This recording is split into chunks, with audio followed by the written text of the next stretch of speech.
¡Viva la raza!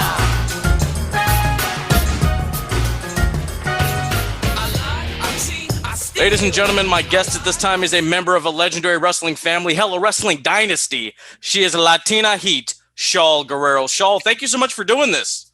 Oh my God, thank you for having me, Phillip. I'm so excited to be here. Thank you for the lovely introduction. Hey, I try. I'm afraid if I don't give a great introduction, they're just going to leave the Zoom meeting. That's it. I'm out. Oh my God, no. I'm kidding. But just to start it off, like, how have you been during this whole pandemic thing, and just what's been going on? Yeah, no, honestly, I feel like everyone has been struggling hard with the pandemic. You know, we have good days and bad days. Like, honestly, I feel like I have some days where I'm feeling super productive and optimistic and hopeful. And then there are some days, I'm gonna be very honest, like it's hard to get out of bed. You know, it's like I struggle with mental health, and some days are just hard, you know, but today's a good day. I'm getting stuff done, and I'm so excited because my debut is happening this Friday for Generation Championship Wrestling. So I'm trying to prepare as much as I can, even though my school is closed and I don't have a ring. So I'm trying to prepare as much as I can. I mean, I'm sure it's going to be great. It's in your blood. Thank you. Thank you. So, I mean, you know, I know a lot of people have been like becoming quarantine alcoholics. So, I mean, I know your husband, Matt, he's a big whiskey enthusiast. Are you the same way? Because I know you're a bartender. I am a bartender. I won't lie. I have my JMO shot with a pickleback, and that's like my thing. But honestly, I'm super lame. I do the seltzers out of a can, or I make a hell of a Bloody Mary. Like, I do like those. But other than that, I mean, food is my vice. Like, food has been a hard thing because you're just stuck inside. You're watching Netflix. You get munchy. You know, that's more of my thing than alcohol, I would say. No, I understand. It's like, oh man, I should probably like work out or something, but the gym's closed, so you kind of have to find other ways to make things work. Absolutely. So, I mean, I wanted to really just dive in there. You grew up with a famous father, Eddie Guerrero, one of the best to ever do this. He's the reason why I love pro wrestling. Oh, thank you. No, absolutely. So, I mean, what was that like? I mean, what kind of characters were coming in and out of the house? Honestly, so we were very much homebodies when it came to my dad. You know, my dad was on the road. You know, that WWE schedule, you know, you're on the road 300 days out of the year pretty much. And so we were actually very low key. Like, when dad was home, we were all home. That was just like the rule. Like, we didn't go out with friends. We didn't do anything. We spent a lot of family time together.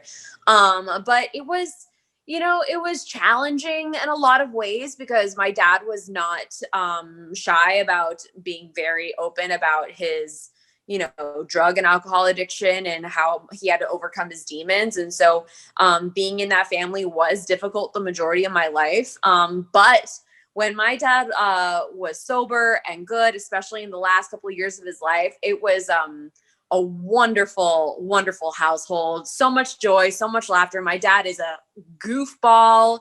And I like to think I'm very much like him in that way. It was intense, but it's a blessing and a curse, honestly. Absolutely. So, I mean, you talked, your dad made it very public about, you know, his recovery and whatnot. A lot of people say the promo he cut on Lesnar before he wins the title is the hard times promo of this generation. Would you agree? My dad put 110% in everything that he did. And when my dad cut a promo, I remember I would have a hard time watching sometimes, especially when, you know, he had his feud with Lesnar and everything. And with Ray, you know, like you couldn't deny his emotion and that he was pulling from something very real, very, very real. And so I think, like, my dad has taught me that.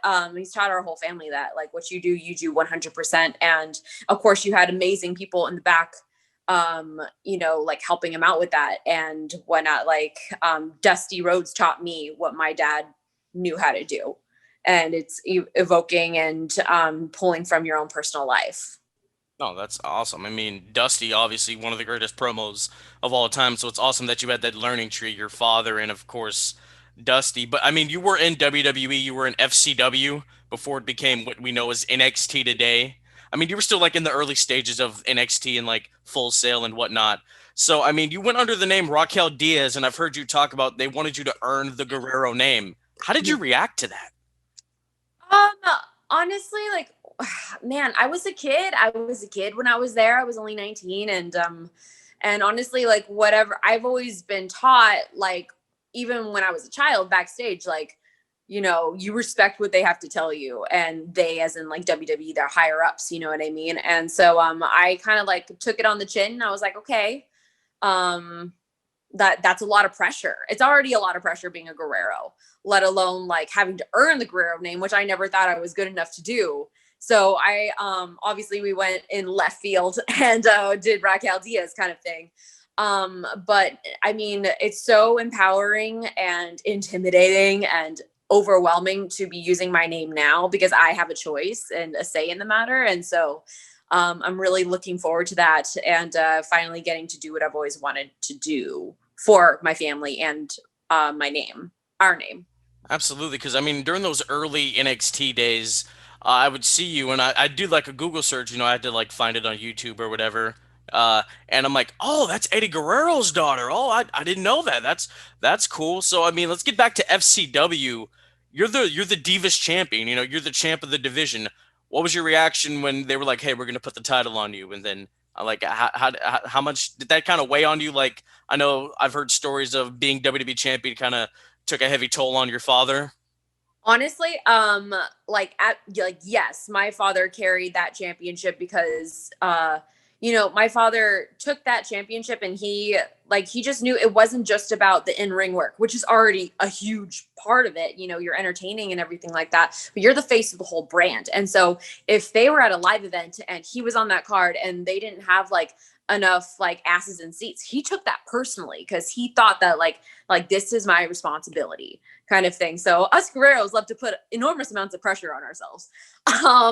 But I was absolutely shocked because no one told me I was going to get the championship. Me and Audrey Marie at the time, we got our whole match together. We were like, all right, we're about to go through the curtain in Gorilla. And they were like, by the way, make sure Diaz walks away with the championship. And we were both like, we both were like, what? And Audrey gave me a big hug, and we went out there and did the thing. So that's so WWE. Yeah, it is. Like, It was hey, by the exciting. way, you're gonna be the face of this division. So, She was like, don't screw it up. but I mean, obviously you left WWE because you were dealing with some mental health issues and an eating disorder. I mean, uh, how'd you overcome that? It took a long time because believe me, like I initially on the first season of NXT, I was about to get a push. My last episode, I got to run in on Tamina, and me and Tamina were going to have a program, which was huge to me because not only is she's Tamina, like she's a powerhouse, she's badass, you know what I mean? And she was on the main roster, but she's been a longtime family friend and one of my mom's best friends on the road. And so I felt so honored, especially another generation wrestler. But at that time, I was at the peak of my eating disorder. I was like rock bottoming, and Joey Mercury, along with our trainer at the time that trained us in Tampa, Florida, Rob, stepped in and we're just like, you really need help. Like, it's not a thing anymore. Like, it's either rehab or we need to discuss other things. And so I literally went into rehab like that next day. And it took over a year. I didn't want to leave WWE at the time, but I couldn't find a place where I could handle my eating disorder and still going into recovery, and being in a world that focused so much on body and so much on appearance. And I was still struggling with the fact of how much I needed to eat in order to be an athlete. My final matches there, I was barely eating anything and suffering a lot. My ring work was suffering terribly. And so I'm still working on it every single day. Honestly, I'm still working on it. I'm in a lot better place now for sure. No, absolutely. I mean, thank God. We need Guerreros in the business. We need them. Thank you. So I mean, Thank you. We're trying. hey, there we go. But I mean, you've had success outside of wrestling with the Vaudettes, the burlesque dance group. How'd you get involved in that? I know you're the choreographer for them, right? I am one of the choreographers. Okay. Yes, I do choreograph a lot for them. But we have like so many other kick-ass choreographers. Amy Bender, who is the leader and the like executive producer, the whole shebang. Like she made the Vaudettes, but like I mean, we all choreograph pretty much, which is amazing. I got involved with them when I moved to Chicago like 2 years ago, and I found this group that was a part of like this underground speakeasy kind of thing, and I thought that they were so cool because they had people of different color, people of different body types, and like you don't get that in dance a lot. Like there's like one body type, you know what I mean? And I always thought like with any of the go-go groups I've done before, I'm like, I'm not good enough. I'm not thin enough, whatever. This group fully embraced everybody as they came. And I didn't know like that. Like people of all genders were allowed in there too. And that just made it even better. And so I auditioned, got in, and I haven't left them since. I'm so blessed to be a part of the Vaudettes. That's awesome. I know it's Thank very you. body positive. And Yes. you guys did Jericho's Cruise earlier this year. What was that like? Oh my God, it was the best. It was like mind blown. It was insane that Jericho gave us a shot. Because I remember like sending him like, I'm sorry, we don't have a reel. Like we just have this dinky little like practice video. And he was so into it, what we were doing. And the fact that Jericho let us come on was insane. The fans were amazing. We couldn't believe we had lighting and we had like all of this crazy stuff. We had a Tron, and it was insane. We are still riding high from it, honestly, and we can't wait to be back in October of next year to tear it up again. I'm gonna have to go to one of these things, man. It You looks like a gotta blast. come. It looks like a Yeah, blast. come on down. It'll be fun. I'll try. I'll have to start saving up right now. Yeah. But I mean, you've dipped your toes back into wrestling with WoW. You know, you were ring announcer there, and then you ring announced for the AEW Women's Tag Team Cup. So I mean, what's the status with AEW?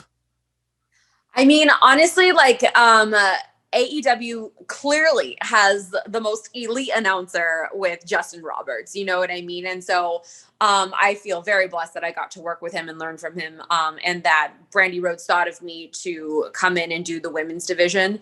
I mean, you never know. I mean, they might want a female announcer for like, I mean, if AEW is just doing so many amazing things. And so I'm like, I hope they keep me on standby. We have a good relationship. But honestly, like, I would do anything for that company. That company honestly was one of the reasons that I relit my fire to start training again. In all seriousness, like I got to work with Dustin, and actually roll around with the amazing roster up there. And it just lit all the fire in me, all the good vibes. And AEW has a wonderful work-life balance that you don't necessarily get a lot in other companies. And I was like, wow, I can still be a Vaudette possibly, and I could still maybe be a wrestler for this company one day. Like that's my goal. That's my end goal. I want to work for AEW. I want to be on that roster as a wrestler or as a mic person or interviews, whatever. I just want to be a part of AEW because it's such a good and inclusive environment that I really appreciate. Yeah, I know. All inclusive, that was one of the major things they were hammering home when they first started. I went to Double or Nothing last year in Vegas. I mean, it's great. AEW is such a wonderful place, and it really relit my fire for pro wrestling. So, Absolutely. I mean, you're stepping back into the ring after a 6-year hiatus. Uh, you said this coming Friday, right? Yep, this coming Friday, Generation Championship Wrestling. So, I mean, did you have any talks with like Cody or Dustin about like, hey, you know, we both grew up with famous fathers. How did you guys kind of try to start carving your own legacy? Honestly, like we didn't have that particular talk because honestly, when I was at AEW, things were crazy and you're popping around, you're trying not to get in anyone's way. But I mean, me and Dustin got to talk more than me and Cody did because Cody, I mean, you know, he's like running around taking care of everything.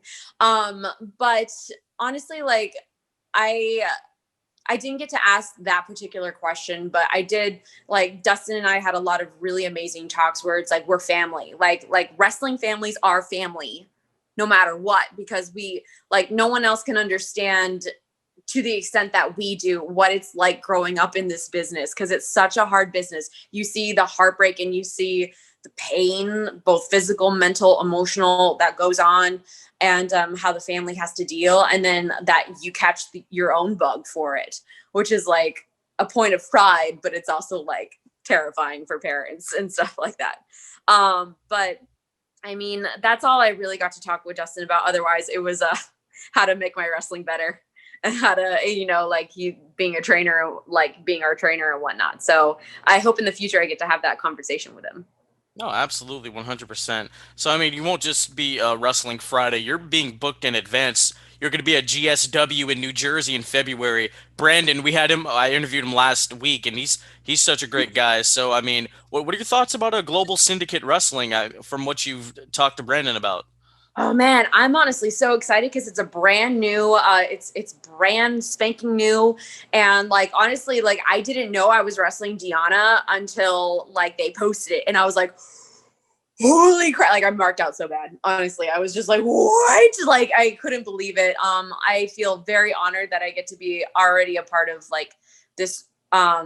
That they wanted me to be a part of their brand new journey. So I can't wait. I feel very, very humbled that the wrestling community has been so supportive and has opened like the doors for me to go in and learn and be able to work with their amazing talent. So I'm just humbled. Honestly, I'm extremely, extremely humbled, and I hope I can do everybody proud and whatnot. So.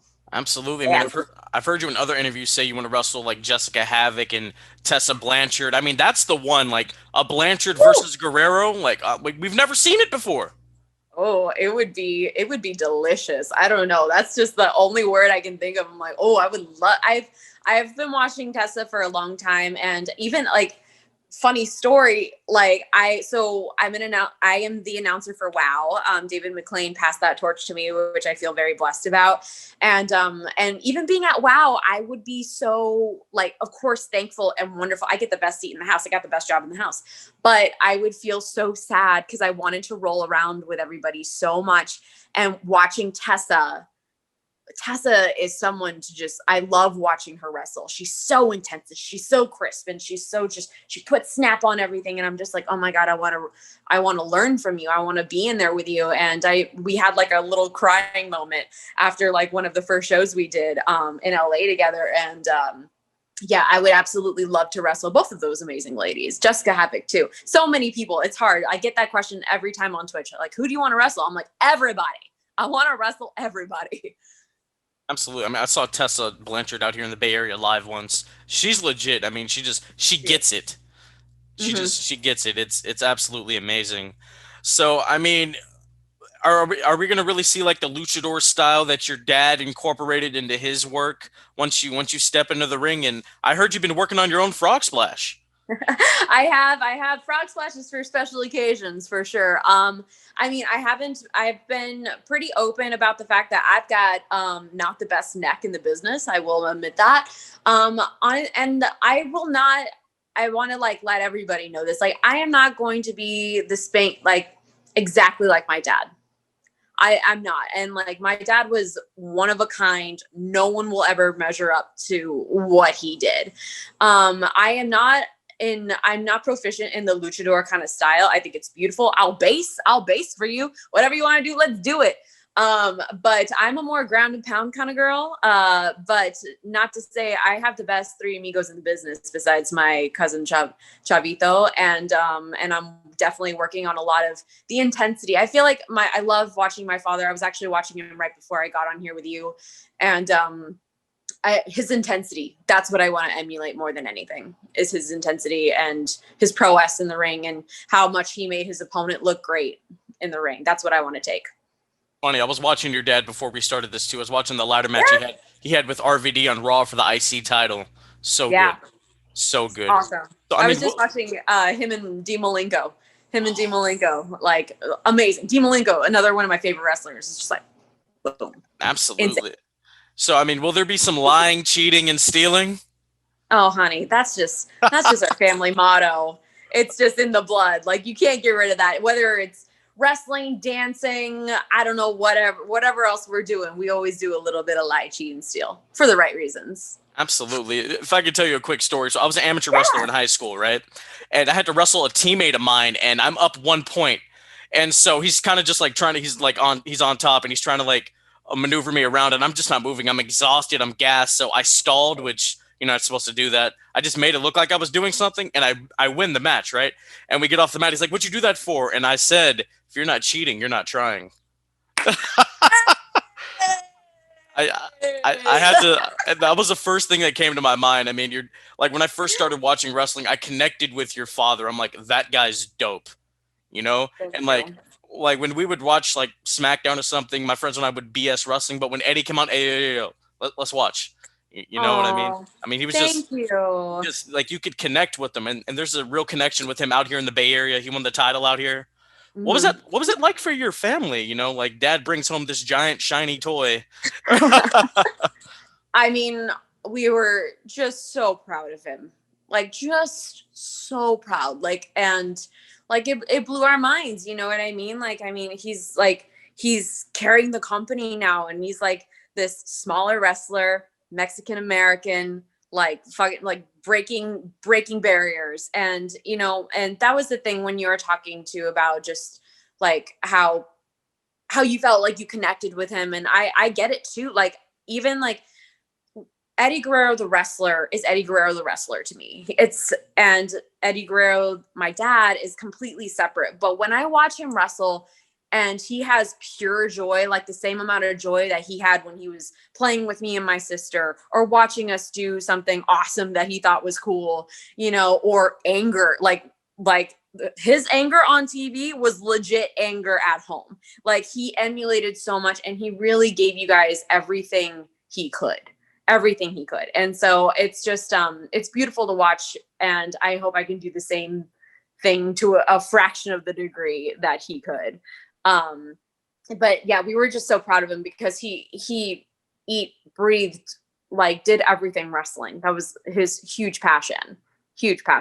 Absolutely. And I mean, thank you guys for letting him be on the road and entertaining us so much. A buddy of mine wanted me to ask you this. Now, your father was a big focal point of Chris Benoit's episode of Dark Side of the Ring. Could we see a full episode about your dad, or even some sort of documentary in the works? I don't know. It's honestly, like, WWE pretty much owns his whole likeness, and so we don't have any say in anything, which is kind of like insane. But yeah, I wouldn't know. Like, anything that's come out of my dad, I've never been informed of. I find out through the grapevine. So I think it would be wonderful. I mean, there are already, like, his Lie, Cheat, and Steal documentary that WWE made was beautiful. And so, like, any other documentaries I think would be wonderful, so long as, you know, they respect everything that he did and everything he put out there. You know what I mean? But I still haven't been able to watch the Chris Benoit that episode. It's so hard to, I can't, I don't know if I can watch it. I'll get up the courage one day. No, that's completely, it hits home. Yeah. That's completely understandable. I mean, I know WWE next year they're coming out with like Legends docs. They're doing one on like Yokozuna and British Bulldog. Maybe Eddie's gonna get one of those. Maybe, yeah, for sure. I mean, you never know. I mean, and WWE is like so much great content. I really do love that they're like really like doing so many documentaries that you can really know the wrestlers that you see every week. Like, I just watched Lids today, and it was awesome. And so I'm like, I really appreciate that they do that for their superstars and for the fans. All right, I haven't seen hers yet. No spoilers. No spoilers. No, all good. No, go watch it. It's good. So, I mean, what advice did your mom give to you about getting into the wrestling business? Because, I mean, like, she took to this like a fish into water. She's so good. She's so good. Thank you. Real talk, she said, don't fuck up. No. Like, she's always been very supportive. Like, I remember when I told her I really wanted to do this, and she started being wonderful and bringing me on the road with her, be like, to make sure I could understand what it's going to take to be able to live that road life, like feel like crap because you just, took 20 bumps out there and now you got to drive 5 hours, like she wanted me to really understand that. She only had one rule, which I totally broke. She was like, don't marry a wrestler and go kick some ass. And I was like, okay. And I married a wrestler, obviously. But yeah, no, she's always been so supportive. She's still supportive to this day. She's always still a worried mama because she knows about my neck and my previous injuries and she wants me to be safe, but she's always in my corner. Absolutely. Absolutely. So, I mean, could we see like at a show you're booked and we hear "excuse me" and like, oh, Vickie's walking her daughter out to the ring? Is that possible? You never know, man. I mean, like we've always wanted to be able to do that. I think we got to do it one time on my very first match. My very first match when I was at FCW, and it was like wasn't even a TV match. It was like I think we were in Gainesville and we were in like some kind of high school auditorium and we did it. But you never know, and that's the beauty of AEW. They let their superstars go and be able to be involved in other promotions. So you never know. Awesome, awesome. So, what advice would you give somebody that wants to get into the wrestling business and wants to get into dance? Oh my God. So for the wrestling business, I feel like more specifically, like hold on to your joy of what wrestling is. I honestly think I lost it along the way when I was at FCW and WWE because I got so bogged down in pressure and perfection and body image. And honestly, like hold on to your joy because this is a hard business. It's going to break your heart and break your body a lot of the time. So hold on to your joy and remember why you love to do it and have a work-life balance. Really try and balance your life because it's so easy to get obsessed and consumed with wrestling. With dance, your body, exactly how it is right now, is a dancer's body. Don't succumb to the thing of like, I need to look like a ballet dancer. I need to weigh this much, or I need to be this. No. Do you right now, like, and give everything, give your all, give 110% with everything you do and have fun. Absolutely. All right, now the rapid fire portion of the interview. Favorite match of your dad's? Oh, God. That's so hard. All of them. You can say all of them. It's okay. Anything with my dad and Kurt Angle, Dean Malenko, and Chris Benoit. Boom. You know what's one of my favorites of your dad's? What's the up? the ladder match for Dominic. Oh my god! Yeah. I mean, on paper it sounds ridiculous, but he and Ray and Dominic, they knocked it out of the park. It was amazing. Everyone did great. Didn't my mom climb the ladder at one point? I think so. I know, like she missed her cue, or because you like if you watch the thing back, your dad's like, "Where's Vickie?" You can see it, but oh man, yeah, it's been a long time since I've seen it. I gotta check it out again. Same here. I think she may have climbed the ladder. I can't really remember. All right. What's your favorite memory of your dad? Oh, I miss his hugs. Honestly, like he would always like call me baby girl and give me just the best hug every time we picked him up at the airport, and that's what I miss the most. Favorite Vickie Guerrero moment? Oh my God, there's so many. There's so many. Oh my God. My mom and sorry, this is like the first thing that's popping up into my head. My mom and Santino Marella were freaking hilarious whenever they did anything together. So I love that. Favorite match of all time? Oh my God. Favorite match of all time. I guess when my dad like won against Brock Lesnar, it's in the books, and even then it's like, I don't know, it's just maybe because it's more of like a feeling memory than talking about like the technicalities of the match. It's just like the one I'm most emotionally connected to because it was his big moment.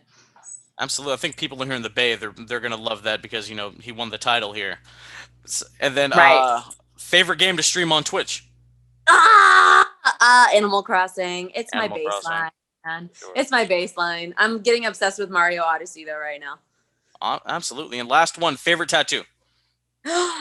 I would have to say my eating disorder recovery tattoo. I have a Day of the Dead girl, and she's like really badass. She has the eating disorder. recovery symbol right in the middle of her forehead, and she's a badass. So I got it right out of rehab. So it means a lot to me. Awesome. This just came to my mind, but what's going to be your entrance theme? Oh, I'm actually working with a band right now because I'm gonna try and get some custom music to pay homage to my dad, but also like make it way more hard rock. Oh, sorry, that's the dog. But make it way more hard rock, more my style kind of thing. Absolutely. I know like you took a piece of his gear and it's incorporated into yours. So It is. that's cool. That's awesome. Well, Shaul, thank you so much for doing this. I appreciate the time. Where can the people find you? Okay, let's see. You guys can find me on Twitch at Shaul Guerrero. You can find me on Instagram at Shaul Guerrero. You can find me on Twitter at Guerrero_Shaul.